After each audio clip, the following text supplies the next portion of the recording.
Estamos de volta, o Vida e Saúde hoje tratando aqui de sofrimentos mentais e alguns transtornos.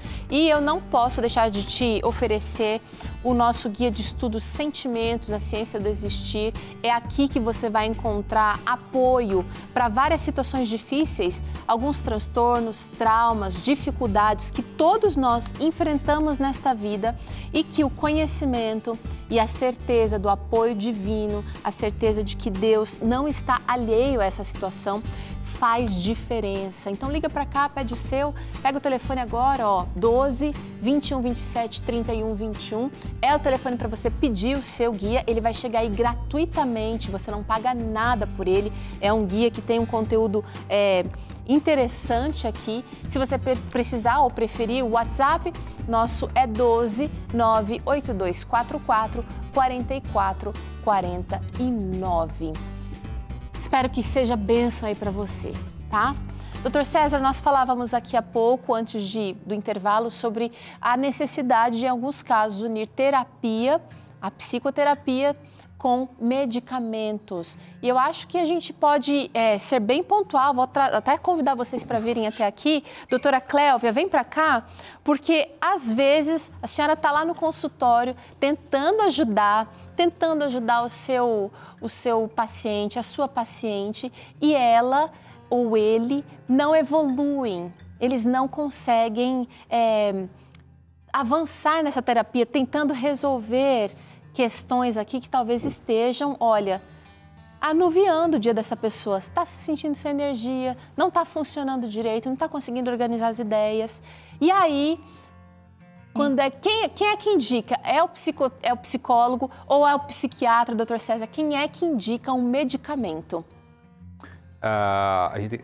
Psiquiatra, que é o meu caso, a gente estuda a faculdade de medicina e se especializa em psiquiatria. Então, nós somos médicos, podemos medicar. O psicólogo estuda a faculdade de psicologia e, portanto, não é médico, por isso não pode prescrever medicamentos. Então, quem prescreve é o médico, o psiquiatra ou outro médico que tem alguma formação aí em saúde mental. Mas, embora ela não possa prescrever, ela pode imaginar, ela pode encaminhar para um psiquiatra prescrever, certo? Ela pode perceber isso aqui durante a psicoterapia. Exatamente, né? A psicóloga tem esse papel também bem assim importante de perceber que o seu paciente, o seu cliente precisa de um empurrão medicamentoso para poder seguir até melhor na psicoterapia, não é, Cléovia? Isso, às vezes tem casos que o psicólogo consegue decifrar, né? Consegue diagnosticar, saber qual é o problema. E às vezes ele já passou por alguns médicos e não conseguiu, mas o psicólogo não pode medicar, né? O psicólogo, a função dele só é o atendimento, o acolhimento, né? Psicoterapia. E o que vai indicar os medicamentos é o psiquiatra, né? Agora, eu acho que, eu vou trazer alguns casos aqui, quero saber se um exclui o outro. Se tomando medicamento para, por exemplo, uma ansiedade excessiva, doutor César, eu estou liberado da psicoterapia.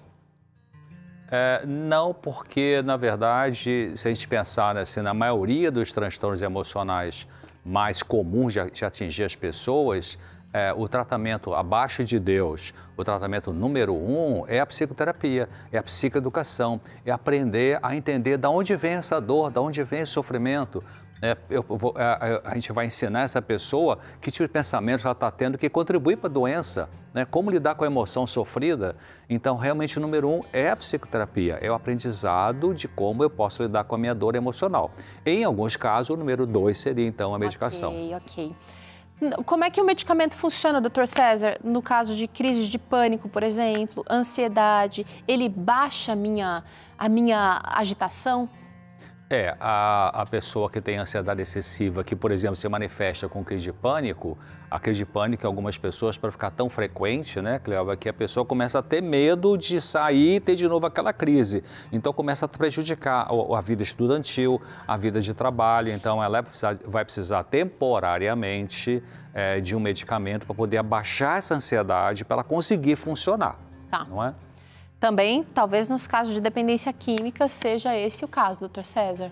ou você baixa um pouquinho essa expectativa? Dependente do nível da dependência química. Então, tem indivíduos, por exemplo, alcoólicos, né? Tem alcoólicos que estão crônicos, estão bebendo excessivamente, estão tendo, às vezes, uma síndrome de abstinência grave, então precisa, às vezes, de internação hospitalar durante uns dias para fazer uma desintoxicação, né, medicamentosa, e alguns pacientes vão precisar, talvez, de um medicamento para controlar a ansiedade, essa compulsão excessiva para droga, né? A gente tem até a chamada terapia de redução de drogas, né, de redução de danos, né, que se chama. Alguns vão precisar para poder ir desmamando, mas uma boa parte pode aprender a lidar com a sua angústia pela necessidade da droga sem entrar com medicação também. Doutora Clévia, olha, a depressão de moderada para grave também pode ser que precise de uma ajuda medicamentosa, né? Além da psicoterapia. Sim, precisa, porque às vezes a pessoa está com a depressão tão forte que ela às vezes chega a não fugir do trabalho, fugir das pessoas, às vezes só quer ficar deitada. As pessoas com muita depressão muito profunda, já teve casos assim, né, no consultório, de pessoas que não conseguiam nem levantar da cama para nada. Às vezes fica até sem comida, né, sem alimentação. Vou trazer aqui outras situações, doutor César. Fobias muito limitadoras, então aquele medo excessivo, também crises psicóticas.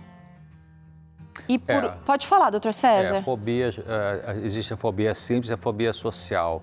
Então, pessoas que têm... O que é a fobia? Fobia é um medo excessivo, é um medo exagerado. Então, pessoas que têm esse medo exagerado, elas, por exemplo, têm muita dificuldade de trabalhar. Né? Tinha paciente que tinha que ir numa cidade para negociar a sua mercadoria e voltar e tinha que passar em ponte, a ponte Rio-Niterói. Né? E como é que é? Não conseguia passar, travava, mas tinha que ir, né? Então, estava sempre levando alguém junto para poder... Então, era um transtorno, né? Paciente que o meu consultório é no 7º andar, então a pessoa não conseguia entrar no elevador. Então é uma coisa que trava a vida dela.